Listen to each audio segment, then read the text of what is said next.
जेजुरी येथील पवित्र मल्हारी मार्तंड देवस्थानमध्ये भव्य मल्हार याग यज्ञ। ग्रामविकास मंत्री जयकुमार गोरे यांची सपत्नीक उपस्थिती। जेजुरी येथील पवित्र मल्हारी मार्तंड देवस्थान येथे पुण्यश्लोक राजमाता अहिल्यादेवी होळकर यांच्या त्रिशताब्दी जन्मोत्सवानिमित्त रविवारी सकाळी 10:30 वाजता 300 जोडप्यांच्या उपस्थितीमध्ये भव्य मल्हार याग यज्ञ झाला।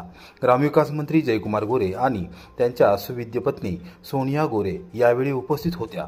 सातारा जिल्ह्याचे पालकमंत्री पद भूषवलेले ज्येष्ठ नेते विजय शिवतारे, आमदार गोपीचंद पडळकर यांच्या समवेत भव्य दिव्य वातावरणात मेघडंबरीच्या लोकार्पण सोहळ्याने धार्मिकतेला नवसंजीवनी दिली असल्याचे मंत्री गोरे यांनी सांगितले। यावेळी मल्हारी मार्तंड देवस्थान ट्रस्टचे विश्वस्त अभिजित काकाजी देवकाते, आशिष भाटे, भारतीय जनता पक्षाचे पुणे ग्रामीण जिल्हाध्यक्ष शेखर वडणे, पोपट ठोंबणे यांच्यासह सर्व विश्वस्त व मान्यवर यावेळी उपस्थित होते। श्री मल्हारी मार्तंडाच्या चरणी जनकल्याण आणि महाराष्ट्राच्या समृद्धीसाठी प्रार्थना केली असल्याचे मंत्री गोरे यांनी सांगितले। नव्याने पक्षबांधणी करून आगामी निवडणूक लढवणार आमदार शशिकांत शिंदे।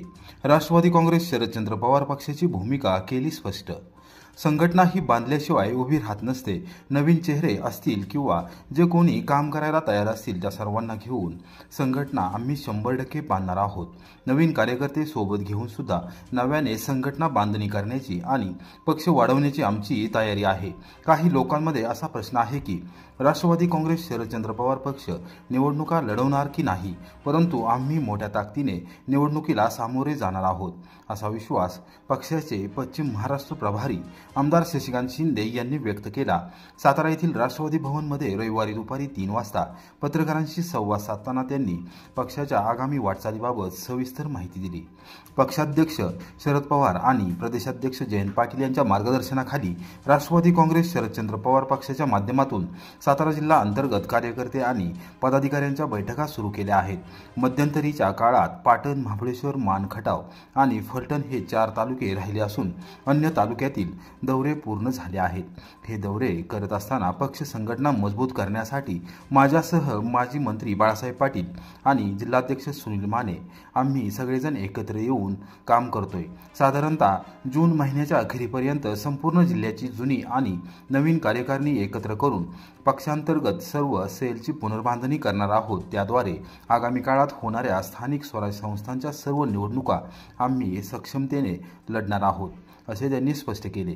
भविष्यकाळात पक्षश्रेष्ठी जो निर्णय घेतील त्या पद्धतीने कार्यरत राहू आणि जर स्वतंत्र लढायचे असेल तर त्यासाठी देखील आम्ही तयार आहे, असे निदर्शनास आणून देत त्यांनी आगामी वाटचालीबाबतची भूमिका स्पष्ट केली।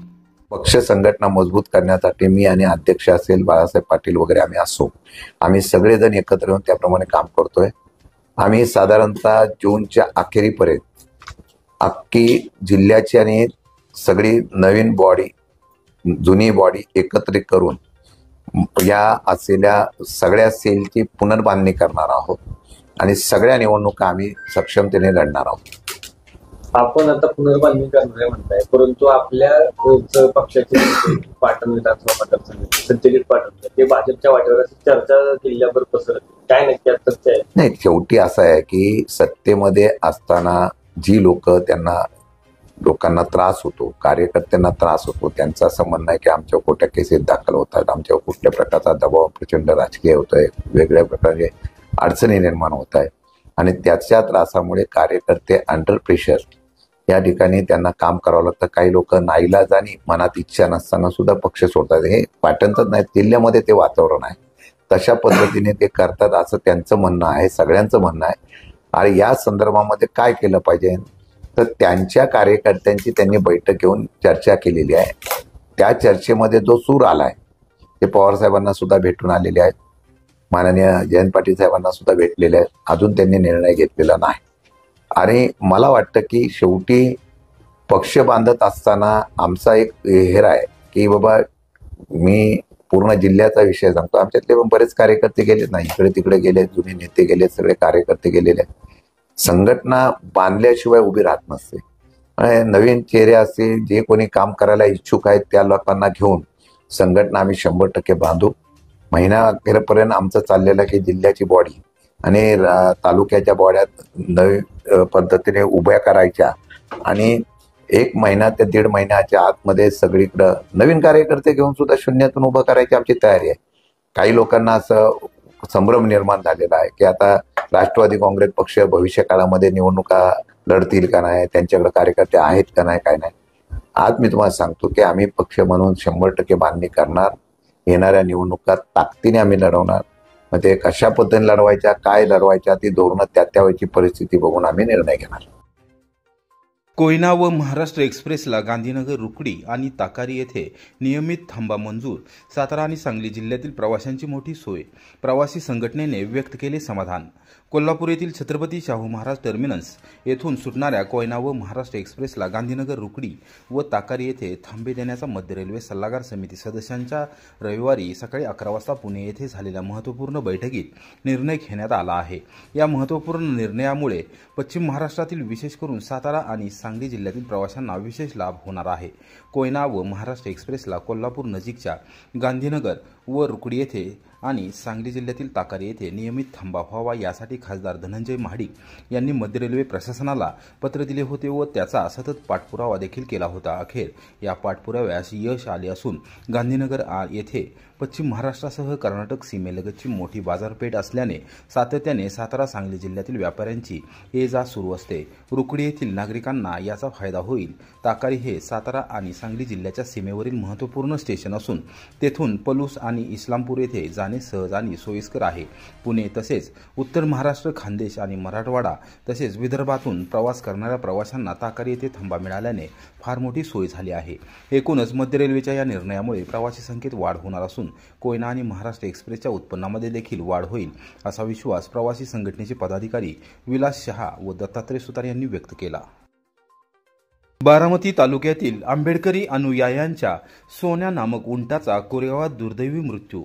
उपनगराध्यक्षांच्या पुढाकाराने अंत्यसंस्कार. समाज बांधवांनी मानले आभार. बारामती तालुक्यातील मुरुम येथील आंबेडकर अनुयायी हे दरवर्षी सातारा जिल्ह्यात गावोगावी मार्गक्रमण करून समाज प्रबोधनाचे काम करतात. त्यांच्या जोडीला उंट गावोगावी फिरवून त्यातून आपला उदरनिर्वाह करतात. नाना खरात आणि अण्णा खरात यांच्या कुटुंबातील सदस्य झालेल्या सोन्या नामक 3 वर्षीय उंटाचा रविवारी सकाळी कोरेगावात दुर्दैवी मृत्यू झाला. या उंटावर अंत्यसंस्कार करायचे तरी कसे या विवंचनेत असलेल्या खरात कुटुंबियांना समाजसेवक राजन येवले यांनी धीर दिला आणि उपनगराध्यक्ष राहुल रघुनाथ बर्गे यांच्या पुढाकाराने दुपारी 1:30 वाजण्याच्या सुमारास सोन्या नामक उंटावर विधिवत अंत्यसंस्कार करण्यात आले. आंबेडकरी अनुयायींना वेळीच मदत करणाऱ्या उपनगराध्यक्षांचे समाज बांधवांनी आभार मानले आहेत. मुरुम येथील खरात कुटुंबीय दरवर्षी सातारा जिल्ह्यातील विविध गावांमध्ये जाऊन समाज प्रबोधन करतात.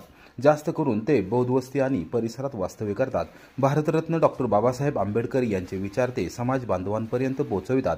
सायंकाळच्या सुमारास समाज प्रबोधनाचे काम ते करतात. मात्र दिवसभर कुटुंबातील युवक आणि अन्य सदस्य उंट गावोगावी फिरवून लहान मुलांकडून किंवा त्यांच्या पालकांकडून पैसे घेऊन आपला उदरनिर्वाह करतात. नाना खरात आणि अण्णा खरात यांचे कुटुंबीय काही दिवसांपूर्वीच 5 उंट घेऊन कोरेगाव येथे दाखल झाले होते. डॉक्टर बाबासाहेब आंबेडकर यांच्या पुतळ्याच्या पाठीमागील बाजूस खुल्या जागेमध्ये त्यांनी आपला पडाव टाकला होता. दररोजच्या नित्यक्रमानुसार कुटुंबातील युवक 5ही उंटांना कोरेगावात वेगवेगळ्या परिसरात फिरवून आणत लहान मुलांची करमणूक करत होते आणि त्यातून त्यांचा उदरनिर्वाह चालत होता. सायंकाळी समाज प्रबोधनाचे काम ते नित्यनियमाने करत होते. अशातच कोरेगावात गेल्या आठवड्यापासून मुसळधार पाऊस सुरू आहे. सर्वत्र चिखल झाला आहे. या चिखलात पाय घसरून पडल्याने सोन्या नामक 3 वर्षीय उंटाच्या पायाला मोठी दुखापत झाली होती. त्याच्या पायाचे हाड मोडले होते. कोरेगावसह ठिकठिकाणी संपर्क साधून वैद्यकीय व्यावसायिकांकडून उपचार करण्याचा प्रयत्न केला. मात्र पायाचे हाड मोडले असल्याने त्यावर उपचार शक्य नसल्याचे वैद्यकीय अधिकाऱ्यांनी सांगितले. सोन्या उंट जाग्यावर बसल्याचे पाहून खरात कुटुंबीय हवालदिल झाले होते.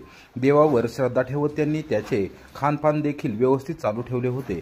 कोरेगावातून फलटणला जाण्याचा त्यांचा प्रयत्न होता. त्या दृष्टीने त्यांनी कुटुंबातील सदस्य व 4 उंट फलटणला पुढे पाठवून दिले होते.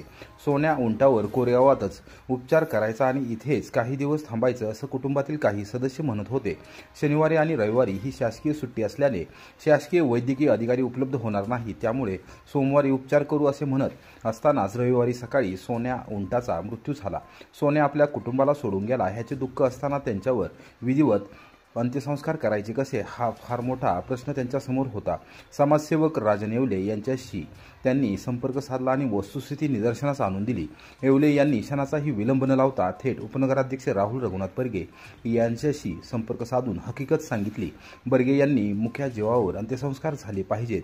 तुम्ही काही काळजी करू नका. मी तातडीने JCB पाठवून देऊन खड्डा खोदून देतो. जागा तुम्ही सांगा असे म्हणे. तोवर JCB पाठवून दिला. 15 मिनिटात JCB डॉक्टर बाबासाहेब आंबेडकर नगरामध्ये दाखल झाला. परिसरातील जागा निश्चित केल्यानंतर भला मोठा खड्डा खोदून खरात कुटुंबियांनी समाज बांधवांना बरोबर घेत विधिवत सोन्या नावाच्या उंटावर अंत्यसंस्कार केले. समाज प्रबोधनाचे काम करणाऱ्या बारामती तालुक्यातील खरात कुटुंबियांवर आलेली वेळ राजन येवले आणि राहुल रघुनाथ बर्गे यांनी निभावून नेली. अवघ्या काही तासातच सोन्या उंटावर अंत्यसंस्कार झाले.